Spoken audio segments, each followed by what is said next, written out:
Like, this is a good answer for this Lycan. It forces him to go BKB2, and like you said, there's no stage of the game where Lycan, especially with his summons, can really do anything to Pango. I mean, Pango straight up outruns him, I'm pretty sure, in his Pango role. But we'll see what their counters are. Oh, Pit Lord. All right, so I don't know about Underlord here. The one game I saw with Underlord, he literally did nothing. And the problem with picking this Underlord right here and now is that Slark is still in the pool. And it's not exactly out of the realm of possibility for them to take a Slark right now. 10 seconds. Yeah, they could pick Slark, they could pick Troll. I am curious to see if they will do that or if they're going to try and secure RL's hero. They don't have last pick in the game, so they might just, like you said, just slam it right here. But Ursa. All right, well, Ursa is one of the other ones. But, like, not on our top, like, thinking list for this one, because Ursa still can get countered pretty easily by chain stuns.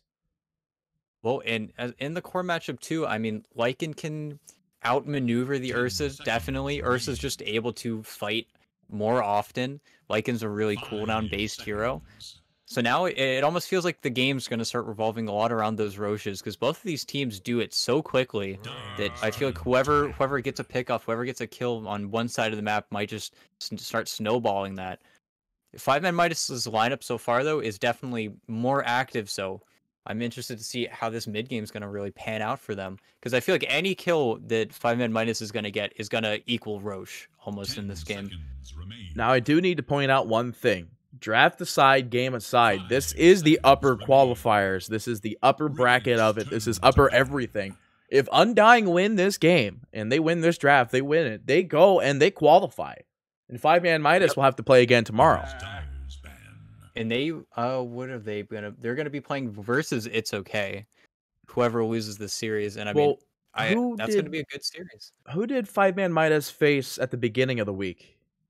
It was Electronic Boys. Yeah, so it'll be a whole new scenario for them. I think that's what they planned too, is that the teams from the upper bracket won't have a chance at playing people that they've already played from the lower bracket.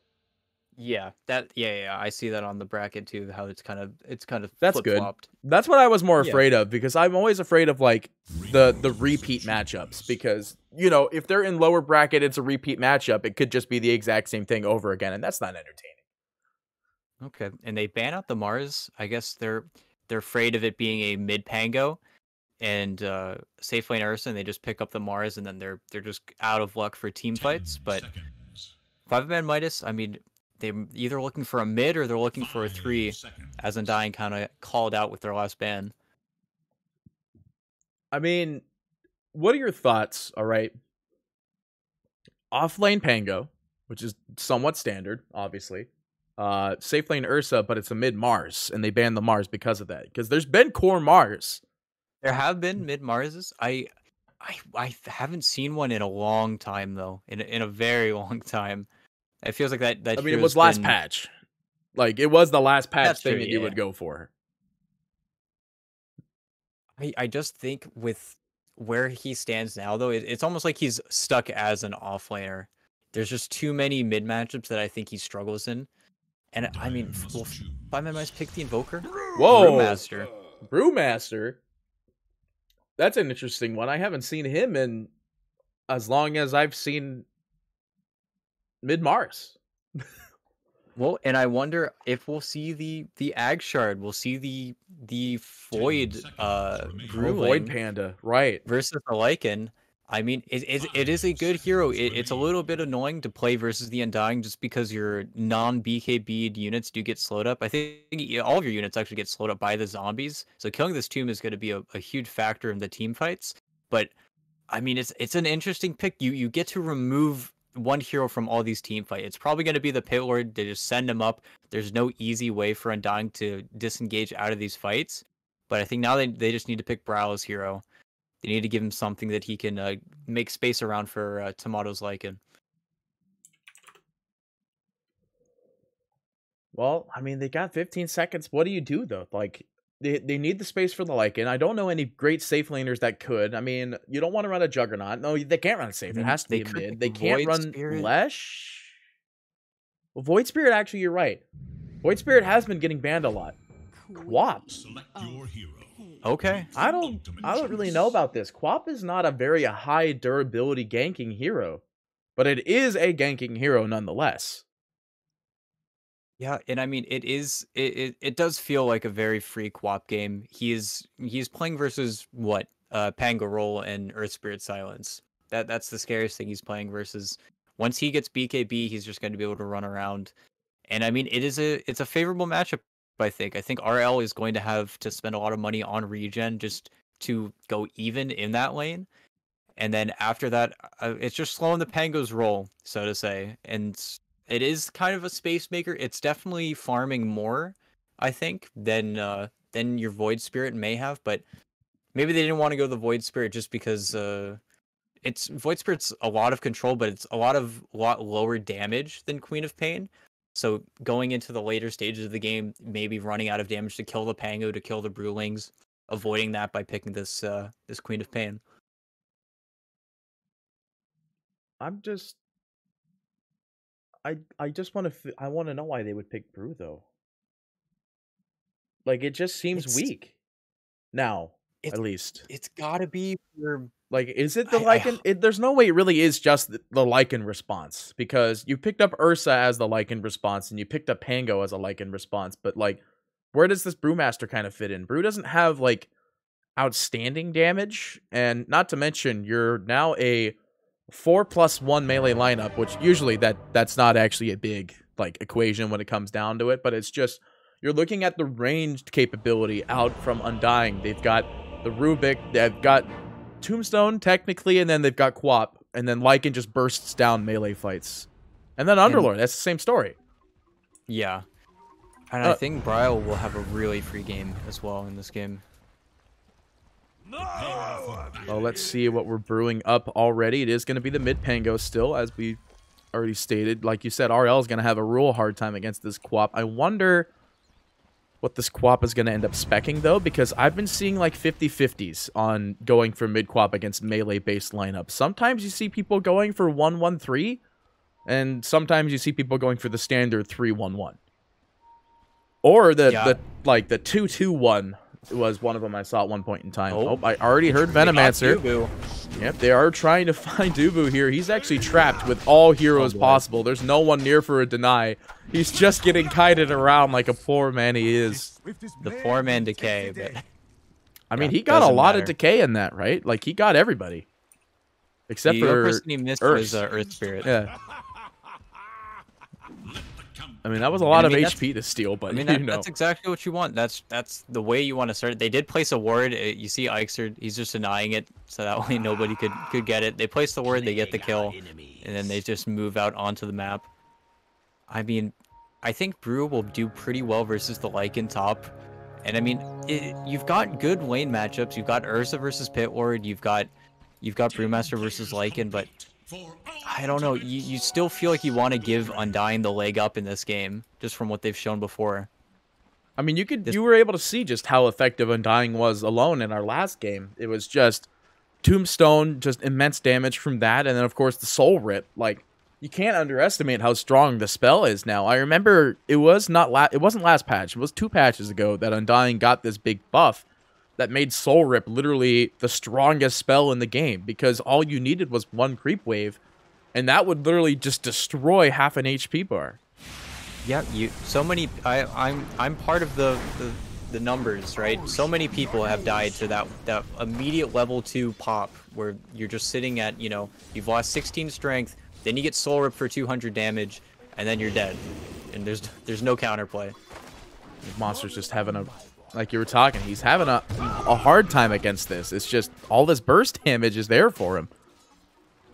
And he needs this strength too. Like, this is his damage. This is his HP. This is the only downside to running this kind of strength-based offlaner against him. But most big offlaners are strength-based. But you can see he's already having problems. He's getting body blocked by wolves. He's losing a lot of strength here, and here are the wolves. He's coming in, but he's gonna take the long route. Wasn't able to get around him. Dude was not done. He wants more strength. Give it to me. Yeah, and Ixer, was able to kind of capture the creeps, was able to get behind the tower. Unfortunately, Monster was just getting chased that entire time, so he did miss a few of them, but bot lane. Oh, got Ooh, the deny. Perfect timing there. That's the only downside to running this level 1 Venomancer Poison Gale. Venomous Gale. Jesus. That's the only downside to running that, is that it doesn't do a lot of damage, and it's a very easy deny. Oh, and they're going a little bit unstable, but I mean, they can't. Firestorm, Yeah, they can't do it under that. That's asking for trouble. Well, speaking of trouble, though, let's go to our mid lane now. We see that RL, like you were stating, he's got a hard time in this lane. He's got a bottle, though, salve as well. But like you were saying, is that they're burning a lot of money on going for regen stuff. Like, a bottle mid Pango is pretty standard still, but at the same time, like, he's expending regen for it. Well, and you're going to see Brau starting to kind of take away the CS in the denies. RRL can really never deny versus the Clop. I feel like he's always going to be in the situation where he's kind of on the back end. Of course, I say that he gets a deny. But really, these runes are really going to be, I think, instrumental. I mean, it's back to the old scenario that the rune, whoever gets it, is literally the thing that will dominate the mid lane. Like, it was, I can't remember who it was, actually. I think it was PPD who said it, that getting the, oh, Brew dies up with the Dubu in the top lane. And back, I was looking at Shu initially, as Moon Meander will get him picked off too. But like back to what I was saying, I think it was PPD who said it, that the mid rune has so much impact through the mid lane that it's insane, like how important it is to get it. Like, you win the lane almost immediately depending on what the rune is, i.e. if it's a regen, you win the lane. DD, you rotate. Haste rune, you rotate. Arcane rune, your spells come off cooldown and everything costs less and you still have bottle regen. Illusion rune's the only one you don't want. Well, and you see Shu, he TP's mid just to refill his mid laner's bottle. And I mean, it's giving space to Pitward. Pitward, I mean, you pick the Ursa to counter it to give him a little bit of a bad lane. He's walking back to base right now just to refill his mana. But I think he's getting a lot of space in this lane. He's not too upset with what's going on. But rune's coming up. This is a big contention. If you already see that Shu is lining up for the one on bottom here, he does have Blink for Bryle, so if he could find it, it was bottom. Yep. It's actually DD as well. To secure the runes. Yeah, they needed to do this. If Bryle had any hope of getting this rune, then RRL would really be struggling in the next few minutes. Yeah, so this DD rune will help him indefinitely. No rotates, I imagine, though. He'll probably just use it, maybe try to kill Quap, but Quap has a level lead over him. But it was going back to what you were saying. Quap can actually deny, whereas Pango can't deny as much. As we see, he's 16-3 now, but it is the CS difference. And Bryle's just winning this. Back at the Tomato. Getting pretty low up here in the top lane in that meantime, and Tombstone dedicated to hold it over. Nice deny. Oh, he actually doesn't have Soul Rip. Is Tombstone at 2 normal? I think now, you actually saw Shu in the previous game. He was just kind of saving his skill points to retroactively skill. And I think that's what happened with Dubu. He just saw his Tomato getting gone on, so he just popped it up just to slow down Monster and Ikester from getting on top of him. Well, the bounty runes are up. Looks like it's going to be a relatively even grab. No big contests going on at the moment. While I say that, though, it looks like Ikester is watching Tomato grab this creep pole here, but shoot. Shu in trouble again. Hits with Fade Bolt, Firestorm as well. That's 2 ticks, but it won't actually get him. They want to get the deny on Moon Meander first. This is 2 denies too. Yeah, trying to outlast to the pit where he does have what 25 more damage than the Ursa. So I mean, it's a hard life trying to last at this Rubik.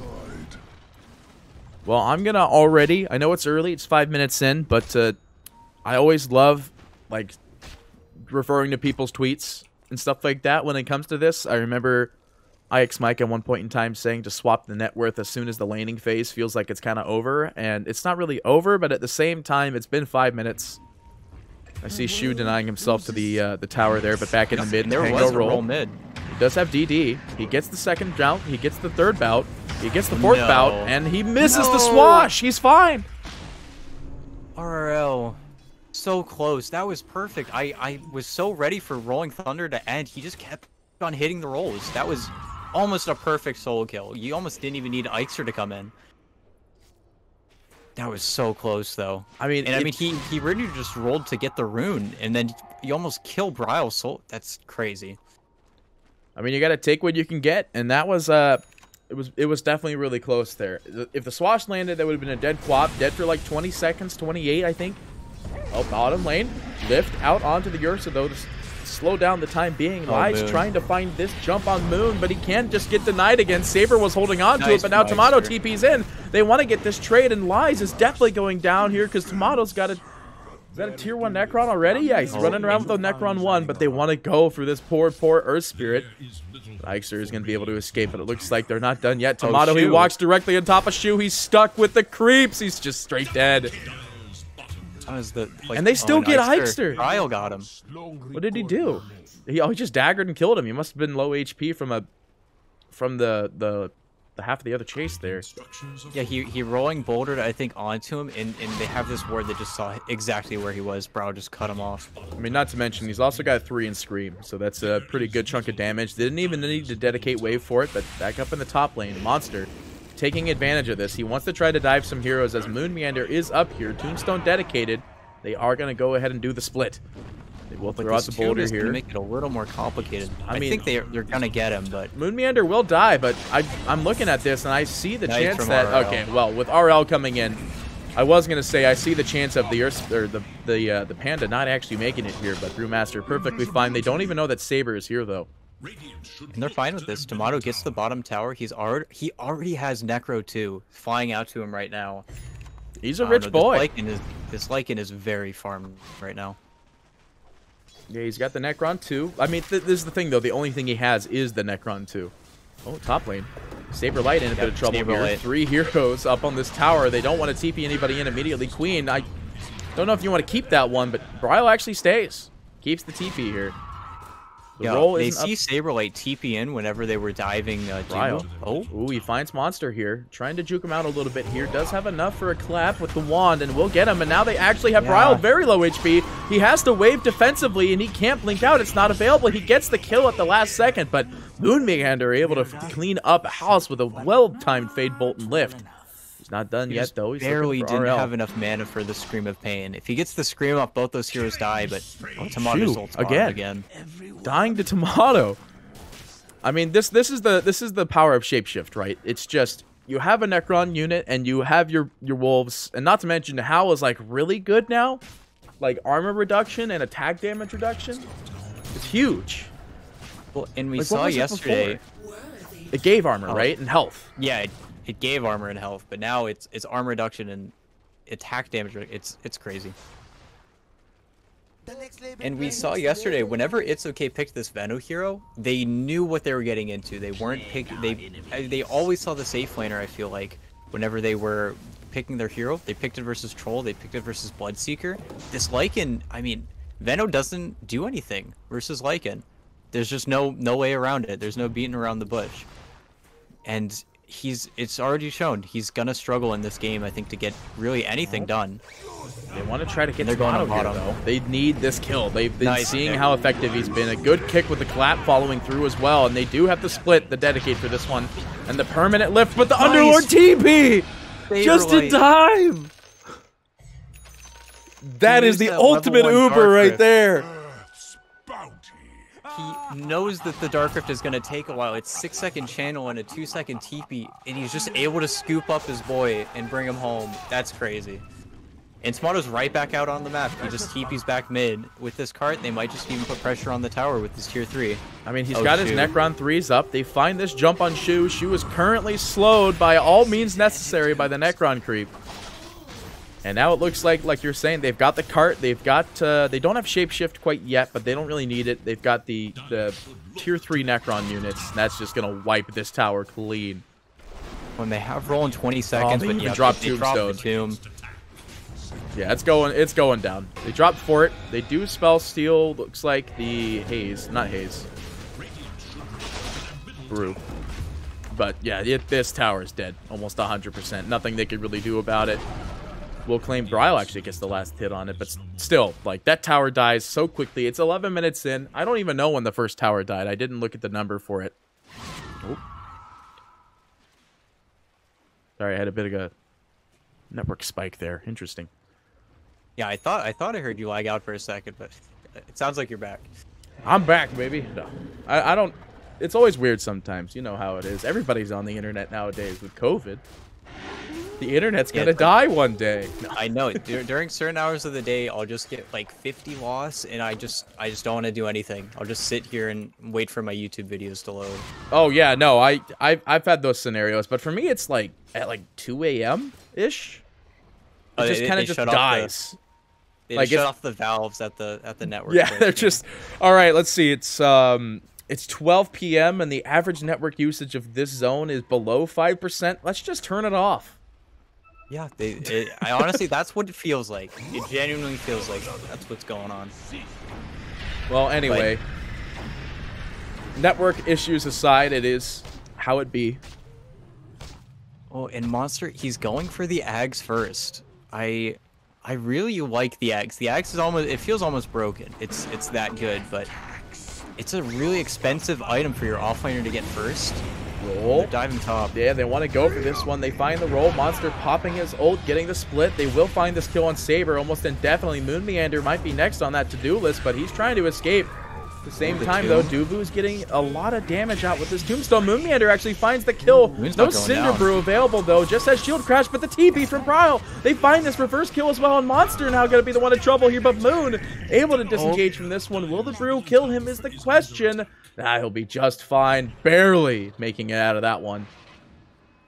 Absolutely perfect. And during all of this, Tomato's just farming. He has Battle Fury finished up on Lies, on the Ursa as well, but literally perfect rotations. It took so long for them to kill Moonmeander. Dubu, perfect tombstone. They just weren't able to focus anything there. They did get a Saberlight, you know, but I feel like that's kind of his job. His job is kind of to just die for the team, make it so that it takes so long to kill him that he's just, everybody on his team is just going to be fine.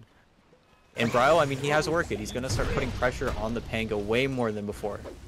I mean, you know how Saber is. He's the big, durable offlaner hero. We saw that he's played a lot of these high, durable, long-lasting team fight-based offlaners. Like, well, I was going to say like Mars, but it literally is just Mars. Like, you want to be annoying as much as possible, and Underlord is 100% the most annoying one to deal with because you've got that atrophy aura. Sure, it's only 5% reduction, but, like, it's he's dying 5% slower than he would if he didn't have it. Well, and I'm surprised. I'm guessing he's getting it the eggs just so that way. Oh no, Monster. You do see a little bit of a problem here. Monster is silenced up as Tomato go ahead and pops a shapeshift. He's insta-dead. And they always find these picks into towers. Every single pick I feel like has gotten them a building or an objective of some sort. And I mean, it's just Tomato on the bot lane. They are able to glyph it. And that's the only bad thing. That's what killed Necro before, was this new glyph, is people are still buying that Necro one, and then glyph would come out, and then all their Necros would die, but it feels like Lycan's the exception. He's just going to push into this tower now, and anybody that shows up is most likely just going to die. I mean, he's got enough creeps to really just kind of negate that, but you are right that the big thing that kills the Necrons is the shotgun from the tower. Like, I remember that being the biggest top lane, actually. Sonic Scream being dedicated. Sorry, lost my train of thought. Lies will go down. They drop the tombstone, and this is an easy double kill for them. I saw the TP rotation from bot, and I'm like, oh, what's going on up there? But easy double kill. I think Lies just wandered a little bit too far. He was bottom for a long time, but he just farmed out the entire jungle and then ended up top, I guess, just to get the wave in for the bounty runes, and he just falls. And now with carts pushing in, I mean, it feels like this top tower is going to go down. And they're just playing the map super well right now. Saber trying to at least put some pressure on it. Like, that card is being a little bit of a nuisance for him, but like you're saying, with the card available, Shu actually going to be in a bit of problems here. Gets caught out by the supports, but they hear the Pango roll coming in here, and they're like, well, we don't really have a lot of ways to escape this one. And now silenced up, looking at this Rubik. He will go down. Moonmeander to take a 4-time streak over to the Pango. Roll goes through. It's going to whiff on Dupu. Dupu trying to lifesteal as much as possible. Will go ahead and get a Soul Rift to heal him up for the time being. But in the meantime, RL does get picked off by Tomato, and he's not even halfway done here. His ult is available if they want to re-engage. But I think they're fine with just these picks here. Yeah, RO just, after the kill onto Moonmeander, just walked up there, I think, a little bit too far forward, and then he just got orchided, and Lycan didn't even have to shapeshift. He just walked up and I think slowed him with the Necro creeps. Oh, and he's so farmed. He's working on his AC now, and I mean, he's going to have it. He's 2,000 gold to his AC. Now, what are your thoughts, right? You know that the Helmet Dominator technically got an update, right? There's the Mach 2 Helmet Dominator. Like, does Lycan actually go for a Helm of Dom, you think? Like, no, never. Ever? It's right. It's so bad. I figured. I just wanted to be like, is there ever a realm of possibility where you would go the Mach 2 Helm? The problem, too, I don't think people realize the Mark II Helm of the Dominator is 6,000 gold. Okay, okay. 2350, assuming you build the helm, Saberlight, oh, actually top. Does get picked off by the Ursa there. The Tombstone is there for resistance. RL still rolling around, but Lie's TPing out of here. They don't want to give up too much. They might be giving up the Panda here. Yeah, Brew is in a bit of a situation here. He does manage to stun Moon Meander, but actually steals the Cinder Sprint. Cinder Sprint. Drunken Brawler. They don't have a lift. He's out of there. Bryle was thinking of ulting him there. He accidentally blinked into the trees and just wasn't able to... He got the Orchid off, but he wasn't able to do anything. And I think he just lifted a little bit too early on Moon, but still, I mean, tower defended. They're keeping all of their T1s right now, and I mean, they're just putting so much pressure on the map. And they use Shapeshift mid. Oh, yeah, they want to go for Shu again. Caught by the root instantly. Poor boy. Nothing he can do. I mean, this is the equivalent of that Crystal Maiden just getting absolutely destroyed. Yeah, back up at top. We do see a trade-off fight here. Underlord trying to TP into time. Bryle will throw down the ult, but the rest of the team is here. They've got Tomato, they've got the root, they've got the damage, and this is one dead Pangolier, but they're not quite done yet. Moon Meander? Ike's are... Sorry, I'm used to Moon playing the Earth Spirit. Ike able to get out, though. They traded one for one, but they don't want to trade that Quap like that. Yeah, they don't want Brow to be dying in the side lanes, but, I mean, they trade mid for mid, and they get a T1, and they're not going anywhere. They're just if they keep on living in this triangle, Ursa's farm is really going to slow down. You see he's going for BKB first, just to try and sit somewhere in these team fights, because he can't show up. He's just going to start getting kited by the Pit Ward, who went Yules first. His itemization is perfect versus the Ursa, and Ursa doesn't want to show up to any of these fights. I mean, what... So, I mean, will Ursa BKB even really be able to do much here? By the time that it's up, Tomato could just melt them. But that's the thing, is that you see two damage heroes and you see a walking aura. Yeah, precisely. It's really bad. It feels bad. And you see he's, what, 1,200 away from AC? And I thought Roche would be a major conflict in this game, and it hasn't begun yet. But once he gets AC, they go Roche. They're just going to go into the pit. It's going to die really fast, and Lycan is going to have, or not even Lycan, Brow is going to have the Aegis. And then, who's your target? You're going to jump the Rubik? I guess you really only can jump the Rubik, but Moon's got an Aether Lines. He's going to be able to sit really far back in these fights. Motto. And they're going again. He pumps the Shapeshift. He finds Shu yet again. He's like, I'm just going to press all my buttons because there's nothing else I can do. Oh, it hurts to be picked off like that. You definitely sit in Dota games like that where the only thing that happens is you get picked off. I thought they were going to start. It does kind of limit what Tomato is able to do. It literally feels like it's farm ancients, kill Shu. Farm ancients, kill Shu.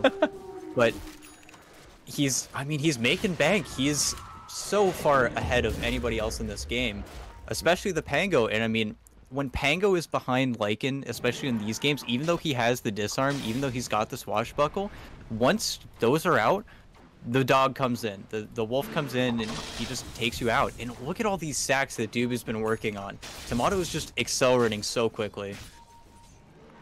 There's definitely a lot of gold in this jungle. Looks like the Roche, though. Oh, no. I think they know what's happening. They get the pick off on Shu again. They do drop the fire in the pit here. They are going to actually do split for it. They want to confirm it. Are they going to get it is the question. Saberlight, he's ready, but unable to get it. The NATO is going to be there to slow down this for the time being. The Tombstone is going to be dedicated while the Undying is walking around the corner. Moon Meander will be picked up by Ixter on the sidelines. Aegis expended immediately. This is not a net gain for them. There's no BKB on this man. He used it initially. He's just going to die in this pit here. At the same time, Bryle, though, is trying to put down some aggression on Ixter on the sidelines. Meanwhile, the just slow and insidious killer that is the fire will find the kill on RL. Trying to find the TP, but the root's going to be there, as well as the Sonic Wave is going to be used on Monster. They get the kill, and Lies hits the floor as well. And I mean, they got their kill. They killed the one hero they could. They got Moon Meander, but they had to use BKB so that way he wouldn't get Yules by Saberlight. And then you don't have BKB on your Ursa. You have to stay around. You can't leave. And this is why he wasn't showing up to fights earlier. And they tried to force the Roche, but it was too much for them. And now, I mean, 3 heroes dead. Now their tier 3 is going to get pressured, and they're going to get Glyph out of it at least, but this doesn't feel great. I mean, even with this fortification, right, like, they could just walk top. You could already see that Tomato is actually just literally killed the tower on his own in the top lane. So it's just, even with the fortification, they could still do a lot of damage with this. And they're pumping out so much. And you saw that AC go to work, actually, in that team fight. It was a very low, like, nobody really looked at it. It wasn't, like, the big thing. But, like, the AC is a big underlying issue for everybody on the side of 5ManMidas. Their armor is important, and what few heroes they have don't really have great stacking armor. I mean, the closest you've got is Ursa stacking at 13, and then your Brewmaster is very low armor as well. So you look at Tomato, you've got all these armor reduction abilities, -8 from Hal, -5 from the AC. It's just, you're sitting at -13 when you're in a fight. Exactly, and that's why I don't want to say I'm confused, but I understand why Monster is getting the Ags, so that way he will be able to just be...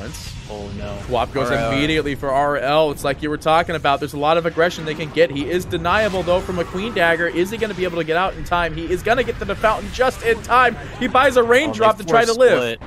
It'll be just fine. The split is going to be dedicated for Monster, though. They want to go for something here. Tomato was trying to time the Shamulet just in time there, but he will be lifted. He does have Necrons up in 6 and Shapeshift following after, but it looks like they're just going to let the Pandas run free while Monster's Earth Panda will stay behind. Well, and now they don't have split. I mean, there could be 0 aggressive plays now made on the map. Unless they find... Ursa. Oh, no. Well, he could just BKB TP, but even so, then you're not going to have BKB for your high ground. It's just all of these forcing moves from Undying are just trickling down 5ManMidas. They're just going to run out of gas soon, I think. Because Ursa's no longer accelerating. He's been forced out of his jungle, and the lanes he's trying to go to are also under siege. Something's got to give eventually. I mean, this is the main downside of having the Battle Fury Ursa build. Like, this is the... Well, I mean, it's the only build to really go on Ursa now as a core safe lane farming Ursa. It's what you have to get. But it's the same thing I say with all the other Battle Fury-based carries, is that they have to get that farming item quicker rather than later, because then it's just they can't accelerate. Like, you saw it yesterday with that Phantom Assassin. He couldn't even get remotely close to that Battle Fury, and then it was just, he couldn't do anything the whole entire game. Well, and they're smoked up. They have Ags on Brew. They've got Gleipnir on Pango. This is kind of their moment. If they're able to find the Lycan before he gets his ult off, that would be the best, but... They're scouted out. They know what's going on. They find him. They get the roll, though. They find Saberlight at least with a good roll, but at the same time, Bryle is here. He drops the ult. It will hit Shu only in the backlines. The ult is being channeled here. The question is, are they going to get the Undying out? They cannot, but they still managed to get the kill on Eichster in the backline. Storm Panda is going to go down. BKB is expended. They want to get this kill on the RL. He actually gets it. BKB, Bryle going ham. Now Tomato running in there as the transform, the shapeshift. They get the lift, the follow-up, the brew, the damage, the fade bolt, everything. They manage to get this kill. They get a beautiful 4-man wipe. All they trade is this Undying, and now they're gonna get a big old set of racks and towers. And I think that was their moment. I think at this point, I think it's just over. They're kind of out of plays. They weren't able to find enough early on, and I think this is feeling like game. I mean, you're right. There's literally nothing else they could really do here. Like, Tomato, I don't even think he used BKB in that team fight. Yeah, he just bought it, and he hasn't even used it during that fight. He felt so confident in the inability of their abilities. He even just dark rifted to the creep wave. He didn't bring anybody out. He just repositioned some of the heroes. They killed Dubu, but the supports just died to summon. Earth Spirit and Venom were so out of position in that fight because they were just sandwiched. They smoked onto them, but they were just caught between too many heroes. And I mean, it's only 1 Rax, but it's almost feeling fleeting at this point. And you see the immediate smoke up. They're trying to find anything, but Dubu just runs into them. He said, "Fight around my tomb." Yeah, they're going to put that tomb on the high ground. There's not really much they can do about it. They put a Plague Ward up there, but that's really the only damage they're going to get. Dubu does look like he's going down here. He's going to heal the tombstone on the way out, actually. Okay. They might be able to find Moon Meander, too. He's low here, gets hit by the cliff near, and he is going to have the Tomato come in as well. But the BKB expended. Shu is going to die on the backlines to Bryle. Bryle coming in finally for the rest of the team fight. He has the silence available, but he's waiting for BKB timers. They get the kill on Lies and RL. The only one left is this Broodmaster. He's trying to spin away the GG being thrown as the last two heroes of the Dire die. And 5ManMidas will not be advancing into the official bracket. We see that Undying is now going to be our first team qualified. It's going to be great. They played it extraordinarily well. Like, this is definitely an Undying draft that I would say they could run it against all of these pro teams here. But that's the other thing too, is that now that they're in Div 1, you see all these other big name teams that are up in the North American not the North American qualifiers now, but in NA Div 1, they've got some crazy teams up ahead of them, but I definitely think they can handle it. Yeah, the cores on this team are just so strong. You see, even in a picture-perfect fight, 5ManMidas is able to kill Dubu immediately. Moon Meander's also in dire straits, but the cores just have had so much time to strengthen up, and they're honestly just able to 3v5 basically at that point. There's just almost nothing they can do. The contribution from Moon and Dubu in that last fight was Tombstone, and they had to run past the Tombstone. They had to get the kills first, but it was just too little too late for 5ManMidas. Now, I want you to look at one thing, right? You know how every day, every game, we've been looking at what the win probability is? Going to 5ManMidas' win probability, I think this is the highest I've actually seen it. Like, just defaultively. Wow. The Ursa, maybe Ursa and Earth Spirits? Something I've also noticed that I haven't really thought about, but it kind of struck me, is that all of the win probability we've seen at the beginning of the games has been on Radiant. So the win probability already thinks that Radiant is going to win. But it's got to be the Ursa, it's got to be the Veno. It's like, it feels like the picks and being Radiant just drives that win probability to the other side for some reason. I mean, it's weird because a lot of people prefer picking Dire too. Like, if Dota Plus think that the Radiant is the best side, but a lot of people like picking up the Dire side, then something's going wrong here. I mean, you know what? It's Valve programming, guys. It's anything could happen. I mean, you can even see here with this tiny little spike in net worth graph that the win probability did go back for one point in time. Looks like about 3% in 5ManMidas' favor. This was an important team fight position, I believe, right here too. Yeah, I believe that was the top T1 dive where they were able to get, I think they got Bryle, they got Mood, they were able to get a lot of kills and disengage, but after that, I mean, it was like walking on easy street. They were just not able to have enough impact on their heroes coming into that mid game. And I mean, Tomato's net worth is just a straight line. It is just constantly going up. I feel like he had a perfect Lycan game. Yeah, he didn't really die that often. He, like, got picked off maybe a couple of times. No, he didn't, actually. He just didn't die a single time this game. 11. He literally did have a perfect game. But that's because, like, it's weird, right? They second picked this, but the picks that they ran against Tomato weren't able to handle him. Well, and that's why you see the hero band is, I feel like the only hero that really counters Lycan is Puck. Puck is like the alma mater. That's the hero that struggles the most. But they ban it first phase. They just secure this Lycan pick, and then you just have Shu. I felt bad for Shu the entire game. It felt like he was the punching bag for 5ManMidas. It's just Undying see him, they kill him, they go back to farming.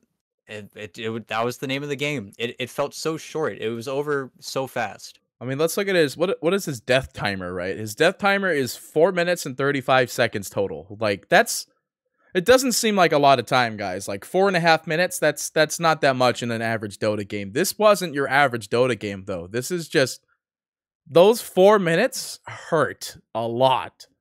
Especially since it's 10 deaths, most of which caused by Lycan. Apparently, the other half caused more by Bryle.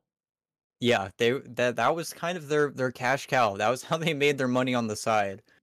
And I mean, you saw yesterday too, the It's Okay picked it, and you saw that Veno at like almost 3 times as much net worth as the enemy team support, just because you would stay alive, you'd encompass these lanes, and you would just farm them out.